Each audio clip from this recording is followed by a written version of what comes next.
Hello everyone, this is Cardinal, and apparently I have a death wish today because I'm here to give my opinions about a Pokemon game on the internet. I'm exaggerating, obviously. I'm sure no one's going to send me death threats over this video.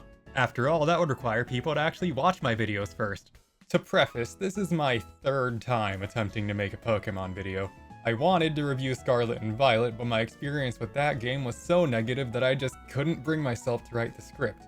Tried the same with BDSP, a game that is much more socially acceptable to hate, and I still couldn't do it because I couldn't think of anything to say that hadn't already been said by everyone else. That's actually a big reason why I didn't upload anything for 2 whole years, because I kept scrapping every idea I had.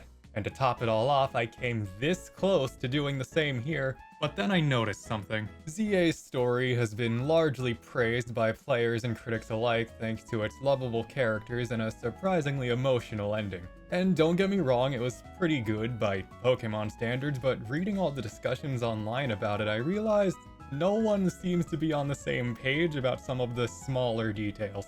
People are fighting about character motives, plot beats, Dissonance and LeBand's toxic Yuri thing they've got going on. I've never seen this much arguing over a Pokemon game story before. And there's a good reason for that. It's a little thing called narrative dissonance. Basically, it's when a story's writing is contradicted by some other element. This can be the visuals, the sound design, or even gameplay in the case of video games. In that case, it's called ludonarrative dissonance, but that's not really relevant to this video. To give an example, if the text of a story is telling you that a character is angry, but they look happy, that's dissonance. Pokemon has been rife with that particular problem for generations now.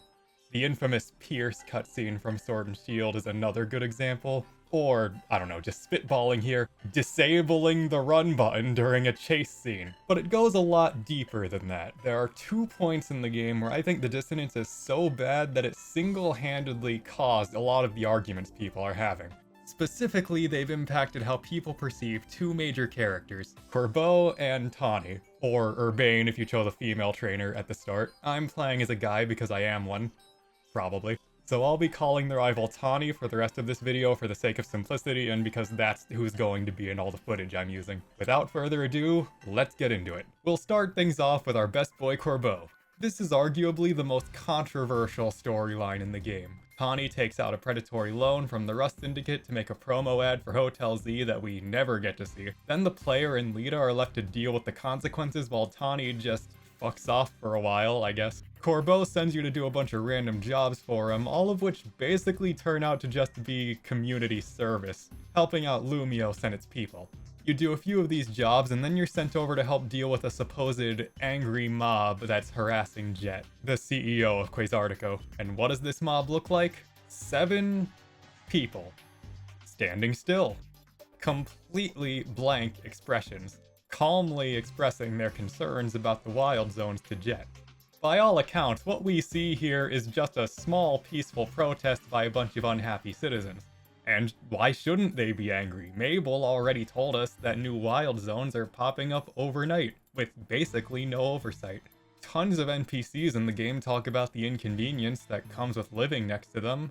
They put one of these in a graveyard because Arceus forbid you go pay respects to your deceased loved ones without getting murked by a Honedge. So why then do Tawny and Corbeau keep acting like Jet is in danger? Well, the game gives us a few pieces of information through its text to answer this question. Number 1, Tawny views these protesters as something that she needs to protect Jet from. She's standing between them the whole time and is doing everything she can to defuse the alleged conflict. Number 2, Tawny says she didn't know how to handle that many people. This one's kind of a stretch on my part, but since Tawny's supposed to be about as strong as you, it's odd then that she found 7 people that overwhelming. And number 3, perhaps the most baffling one, Corbeau feels the need to intervene so Tawny and Jet can get to safety. Once you've battled one of the protesters, just one, no one else makes any moves, they all leave and we catch up with Tawny, and when Tawny thanks Corbeau for his help, his response is, "Couldn't have you getting injured. Otherwise, we'd have to wait even longer for our money." So apparently, according to the game, this was a giant violent crowd, and they were an active threat despite all of the visual information in the scene telling us the exact opposite. I've seen some people describe this scene as Corbeau making you break up a peaceful protest, and it's hard to say they're wrong based on what we're seeing with our own eyes. So what's going on here? Why did this scene turn out this way?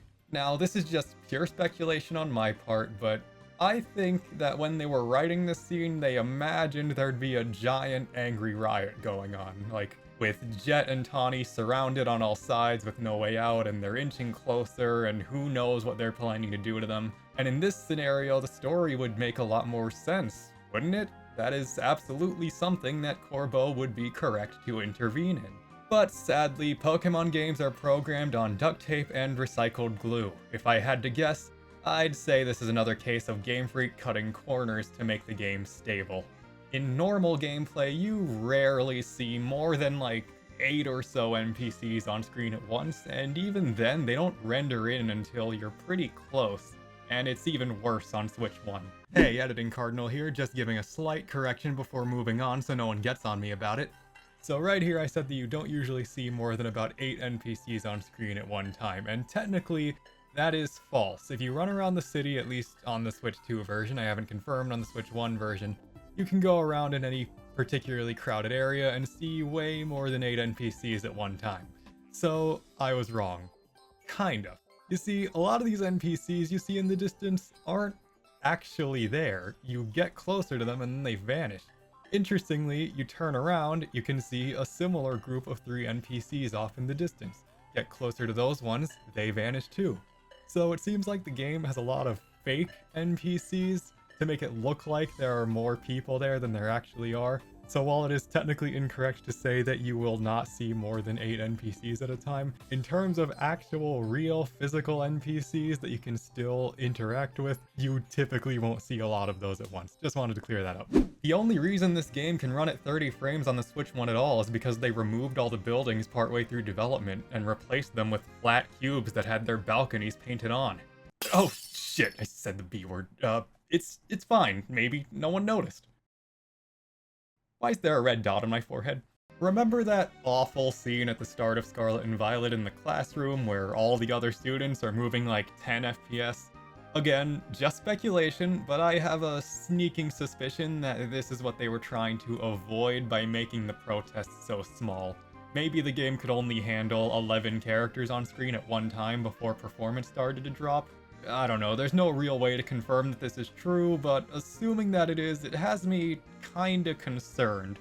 While it's good they prioritize performance, I can't help but feel like it's the wrong move when it starts to affect the overall presentation. This was supposed to be the moment that confirms Corbeau is actually a pretty nice guy underneath the evil mob boss facade, but it just falls flat, no pun intended, because the story we're reading and the story we're seeing are in direct conflict with each other. Now let's move on to our second subject of this video, Tawny. People hate Tawny. They say she's a fraud, that Lita is the real leader of Team MZ, that she took Floette at the end because she was selfish and just salty that she lost. Now, Tawny's character arc is very strange and poorly written, but it's not quite what I would call narrative dissonance on its own, so I won't be going fully into it here, but I would like to turn your attention to that final battle with her to decide who takes Floette to the top of Prism Tower. Since Tawny and the player coincidentally reach rank A at the same time, she suggests having a battle to decide who's the strongest Mega Evolution user. But when you win, Tawny ends up taking Floette anyway, her reasoning being that since the player is so much stronger than her, they should stay on the ground to help out in case something goes wrong. She raises a good point, with one big problem. Why would it go wrong if the player does it? The entire game, all we've been told is that whoever reaches rank A will probably be the strongest Mega Evolution user, and that person will be able to wield Mega Floette. If we, the player, truly are that person, then there should be no need for a contingency, because nothing should go wrong. Because of this, a lot of people finish the game thinking that Tawny was just being stubborn and selfish, putting her desire to protect the city above all else, and putting Lumiose in danger as a result. Even though this is supposed to be the one time she is thinking things through and doing what's best for everyone. But there is one other issue. You see, an interesting detail about this part of the story is that you actually can lose this battle. And if you do, Tawny, having proved herself to be the strongest, takes Floette as intended. And then everything plays out exactly as it does if you win. From this, we can draw one of two conclusions. Either being the strongest Mega Evolution user wasn't enough and the plan was always going to fail, or AZ was just wrong. Maybe there was no mythical strongest Mega Evolution user who could just fix everything without any issues.